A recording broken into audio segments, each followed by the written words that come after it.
नमस्कार दोस्तों, मैं आरवी चौहान स्वागत करता हूं आपका आपके YouTube चैनल देसी अकेडमी फॉर सिविल सर्विस में। इस समय हम हिंदी पढ़ रहे हैं और हिंदी में हमारा टॉपिक है स्वर संधि। स्वर संधि में अब तक हम उसके 3 प्रकार पढ़ चुके हैं, जो हैं दीर्घ स्वर संधि, गुण स्वर संधि और वृद्धि स्वर संधि। आज स्वर संधि के हम चौथे प्रकार यानी कि हम पढ़ेंगे यड़ स्वर संधि। तो चलिए जानते हैं कि यड़ स्वर संधि क्या होती है। यड़ स्वर संधि यदि किसी ई, उ और रे का मेल जब किसी भिन्न स्वर से कराया जाता है, जब ई, उ और रे का मेल किसी भिन्न स्वर से कराया जाता है तो यह बनता है। इन दोनों के मेल से या का या उत्पन्न होता है और साथ ही साथ भिन्न स्वर अपनी उपस्थिति रखता है। इसी तरीके से जब उ का मेल किसी भिन्न स्वर से होता है तो उत्पन्न विकार व होता है और साथ ही साथ भिन्न स्वर भी अपनी उपस्थिति रखता है। जब रे का मेल किसी भिन्न स्वर से कराया जाता है तो र का निर्माण होता है और भिन्न स्वर अपनी उपस्थिति रखता है। याद रखिएगा, या, व और रा ये तीनों के तीनों हलंत के साथ होते हैं, यानी कि ये स्वर रहित या व रा होते हैं। अब यहाँ पर एक शब्द आता है बार बार, ये भिन्न स्वर। भिन्न स्वर क्या है? ये भिन्न स्वर है। जैसे ई है तो ई को छोड़कर कोई भी अन्य भिन्न स्वर होगा। ई को छोड़कर कोई भी अन्य भिन्न स्वर, जैसे आ, उ, ए,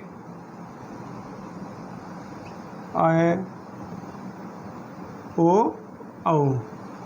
अब दूसरा सवाल हमारा उठता है कि ई के साथ ई क्यों नहीं आएगा।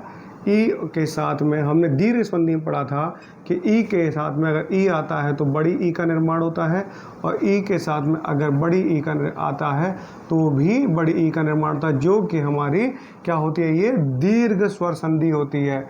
इसी वजह से भिन्न स्वर आता है। भिन्न स्वर इसीलिए समान जो सजातीय स्वर है उनको इसमें यड़ संधि में नहीं लिया जाता है। अब हम एग्जाम्पल करते हैं जिससे कि आपको ये यड़ संधि और अच्छे से समझ में आ जाएगी, और इस वीडियो के लास्ट में आपको हम बताएंगे कि यड़ संधि को कैसे याद कर सकते हैं। तो सबसे पहले हम एक एग्जाम्पल लेते हैं।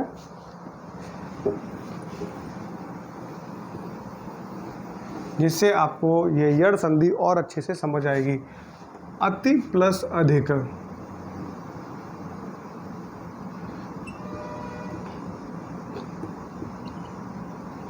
हमारी डेफिनेशन के हिसाब से क्या है कि प्रथम शब्द का अंतिम वर्ण जो कि है छोटी ई और अंतिम शब्द का प्रथम वर्ण अ, शेष को हम हमेशा वैसा ही लिखा रहने देते हैं।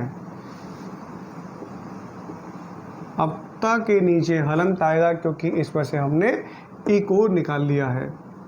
इन दोनों के मेल से जब ई का मेल किसी भिन्न स्वर से होता है तो य का निर्माण होता है, साथ ही साथ भिन्न स्वर अपना अस्तित्व बनाए रखता है। शेष को हम वैसा का वैसा ही लिखा रहने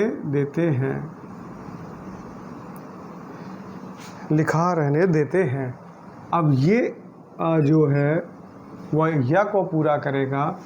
य प्लस धिक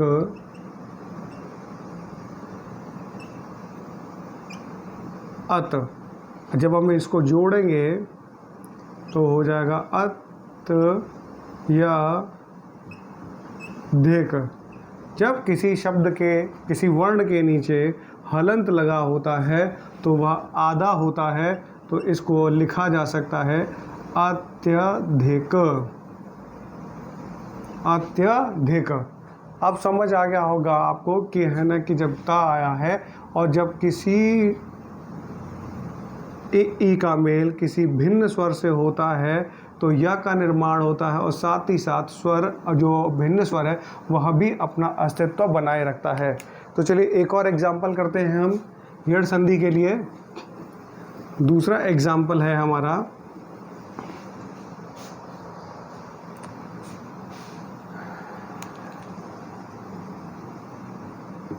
प्रति प्लस एक। इसमें से हमने ई को निकाला।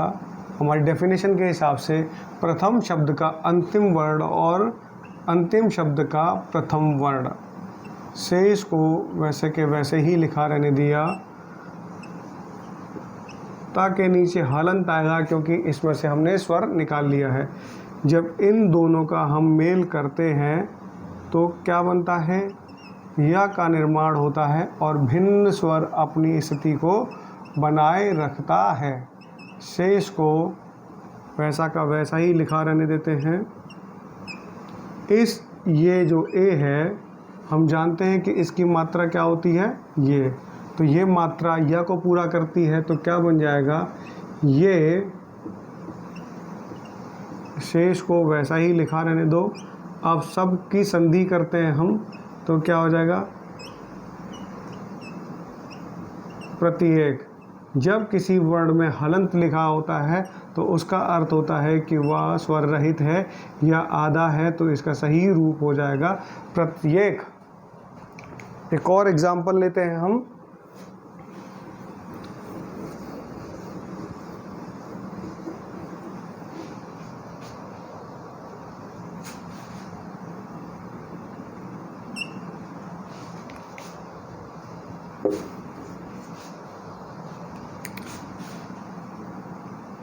सु प्लस अक्ष, प्रथम शब्द का अंतिम वर्ण जो है उ, अंतिम शब्द का प्रथम वर्ण, शेष को वैसा का वैसा ही लिखा रहने देते हैं और सा के नीचे हलंत लग जाएगा क्योंकि उसमें से हमने स्वर निकाल लिया है। इन दोनों का जब हम मेल करते हैं, जब ऊ का मेल किसी भिन्न स्वर से होता है तो वह बनता है हलंत वाला, और जो स्वर है भिन्न स्वर वो वैसा का वैसा ही रहता है। शेष को हम लिख लेते हैं।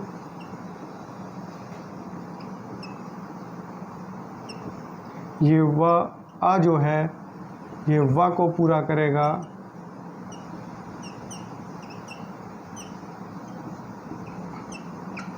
अब इनकी संधि करते हैं। अब इनकी संधि करते हैं तो क्या हो जाएगा, स्वच्छ। हलंत लगा हुआ है तो इसको इस तरीके से भी लिख सकते हैं, स्वच्छ।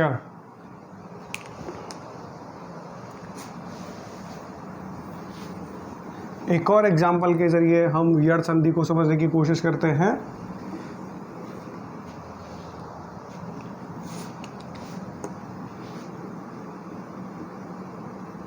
पितृ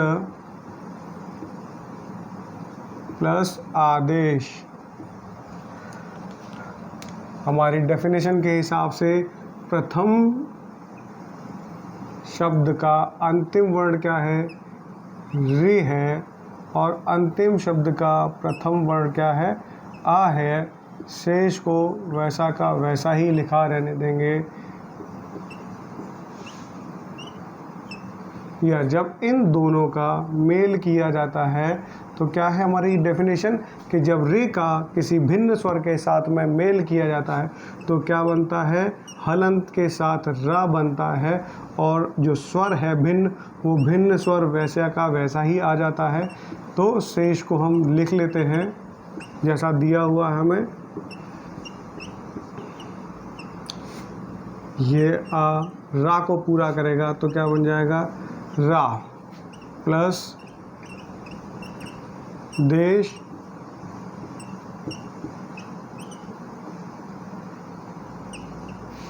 पितृ। अब हम इसको संधि करते हैं तो क्या बन जाएगा हमारा,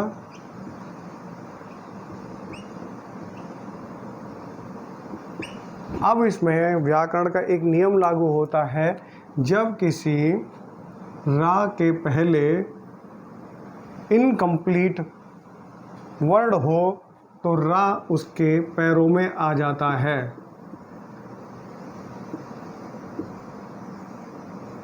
तो सही जो शब्द बनेगा वो बनेगा पित्रादेश।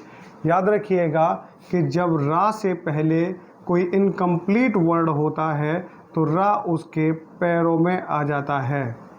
ये हमने यहाँ पर ता बनाया और ता के नीचे ये रा लगा दिया तो ये बन गया पित्रादेश। इस तरीके से हमारा ये टॉपिक ख़त्म होता है, पित्रादेश यानी यड़ संधि वाला। आपको हमने एक बताया था कि एक ट्रिक बताया जाएगा जिससे कि हम आपको बताएंगे कि यड़ संधि कैसे याद की जा सकती है।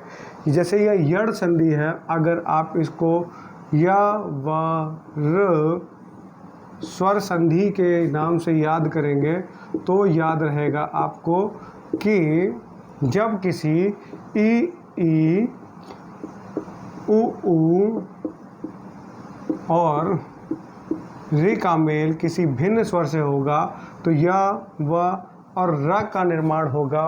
और वो य व र का निर्माण किस संधि में होता है? वो होता है यड़ संधि में, यानी यवड़ संधि में।